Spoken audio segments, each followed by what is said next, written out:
Hello. ചെടികൾ ഇഷ്ടപ്പെടുന്നവർക്കും എന്നാൽ വളർത്താൻ ബുദ്ധിമുട്ടുള്ളതുകൊണ്ട് ഇരിക്കുന്നവർക്കും വളരെ ഈസി ആയിട്ട് വളർത്താൻ പറ്റിയ ഒരു പ്ലാന്റ് ആണ് ഇത്. കൊളോക്കേഷ്യയുടെ വൈറ്റ് ലാവ എന്ന് പറയുന്ന വെറൈറ്റിയാണ്. പണ്ടൊക്കെ പാടത്തും പറമ്പിലൊക്കെയാണ് ഇതുപോലെയുള്ള കൊളോക്കേഷ്യയുടെ വെറൈറ്റികൾ നമ്മൾ കണ്ടിരുന്നത്. പക്ഷെ ഇന്ന് നമ്മുടെ ഗാർഡനിലെ ഒരു മിക്ക സ്ഥാനം അവർക്കുണ്ട്. അപ്പോൾ ഇതുപോലെ ഒരു നഴ്സറി പോയപ്പോൾ എനിക്ക് അതിൻ്റെ ഒരു ട്യൂബർ കിട്ടിയതാണ്. ഞാനതിവിടെ കൊണ്ടുവന്ന് വെച്ച് പെട്ടെന്ന് തന്നെ പിടിച്ച് ഇപ്പോൾ ഇലകളൊക്കെ പൊട്ടി പെട്ടെന്ന് നമ്മുടെ ചേമ്പിൻ്റെ പോലെ തന്നെ ട്യൂബറൊക്കെ ആയിട്ട് പെട്ടെന്ന് പിടിച്ച് കിട്ടി എനിക്കത്. പക്ഷെ നന്നായിട്ട് വന്ന് നിൽക്കുമ്പോഴാണ് നമ്മുടെ വില്ലൻ അതിലേക്ക് ഓടിപ്പാഞ്ഞെത്തിയത്. ഇലകളൊക്കെ പുഴുവാന്നൊന്ന് തിന്ന് ആകെ ഒരു ഭംഗിയില്ലാതെ ഒരു ഇതല്ലാതെ വന്നു. ഇതാണ് ആ വില്ലൻ. അപ്പോൾ അതിനെ കണ്ടുപിടിച്ച് ചേമ്പിൻ്റെ ആ തണ്ടിൻ്റെ ഉള്ളിൽ ഇറങ്ങിയിട്ടിരിക്കുന്ന കാരണം നമുക്ക് പെട്ടെന്ന് കണ്ടുപിടിക്കാൻ പറ്റിയിട്ടുണ്ടായിരുന്നില്ല. അപ്പോൾ ഞാൻ അതിൻ്റെ ലീഫൊക്കെ വെട്ടിക്കളഞ്ഞ് അതിൻ്റെ തണ്ട് മാത്രമായിട്ട് നിർത്തി. അപ്പോൾ ആ പോട്ടിൽ അത് തിങ്ങി നിറഞ്ഞു. ഒരു 2 മാസത്തോളം ആയിട്ടുള്ളൂ, പക്ഷേ നല്ലോണം തിങ്ങി നിറഞ്ഞു. അപ്പോൾ ഞാൻ അതിനേക്കാളും കുറച്ചും കൂടി വലുപ്പമുള്ളൊരു പോട്ടിലേക്ക് അത് മാറ്റി കൊടുക്കുകയാണ്. അപ്പോൾ നമ്മൾ പോട്ട് എടുക്കുമ്പോൾ ഹോൾസ് ഇല്ലാത്ത പോട്ട് വേണം എടുക്കാനായിട്ട്. നല്ല എപ്പോഴും ഈർപ്പം നിലനിർത്തിക്കൊണ്ട് പോകണം.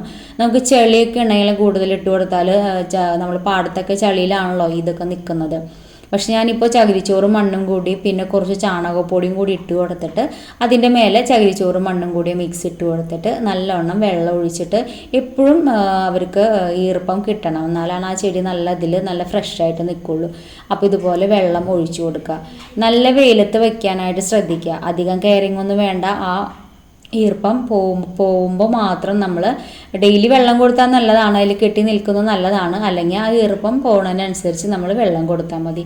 അപ്പോൾ നല്ല ഭംഗിയിൽ നല്ല ഈസി ആയിട്ട് നമുക്ക് വളർത്താൻ പറ്റിയ ഒരു പ്ലാന്റാണ്. കൊളോക്കേഷ്യയുടെ വെറൈറ്റിയാണ് ഇത്. ആ പുഴു തിന്നതിൻ്റെ ബാക്കി പത്രങ്ങളാണ് ഈ കാണുന്നത്. ഉള്ളിലത്തെയൊക്കെ പുതിയ വരുന്ന ലീഫുകളുടെയൊക്കെ കുറച്ച് പുഴു തിന്നതിൻ്റെ ഉണ്ടായി. എന്നാലും ആ കേടൊക്കെ മാറി നല്ല പുതിയത് വരുന്ന ലീഫൊക്കെ നല്ല ഭംഗിയിൽ നല്ല ഹാർട്ട് ലീഫായിട്ട് നല്ല വെറൈറ്റി ആയിട്ട് വന്നിട്ടുണ്ട്. അതുപോലെ നന്നായിട്ട് പിടിച്ച് ഇനി ഈ പോട്ടിൽ തന്നെ നമുക്ക് പറിച്ച് റിപ്പോർട്ട് ചെയ്യാം. അതിൽ കുറേ ഇലകളൊക്കെ പൊട്ടി വന്നിട്ടുണ്ട്, പുതിയ ഷൂട്ട്സൊക്കെ വന്നിട്ടുണ്ട്. നമുക്കത് വേറെ വേറെ പോട്ടുകളിലാക്കി മാറ്റി വെച്ച് നല്ല ഭംഗിയിൽ നിൽക്കും. അതിൻ്റെ ഉള്ളിൽ ആ ഡിസൈൻ തന്നെയാണ് ഈ വെറൈറ്റിക്ക് ഒരു നല്ലൊരു ഭംഗി കൊടുക്കുന്നത്. നല്ല അടിപൊളി പ്ലാന്റാണ്. ഈസി ആയിട്ട് നമുക്ക് ചെടികൾ ഇഷ്ടപ്പെടുന്നവർക്ക് വളരെ കെയറിങ് ഒന്നും കൊടുക്കാതെ വളരെ സിമ്പിളായിട്ട് വളർത്താൻ പറ്റിയ ഒരു പ്ലാന്റാണ് ഈ വെറൈറ്റി കൊളോക്കേഷ്യയുടെ.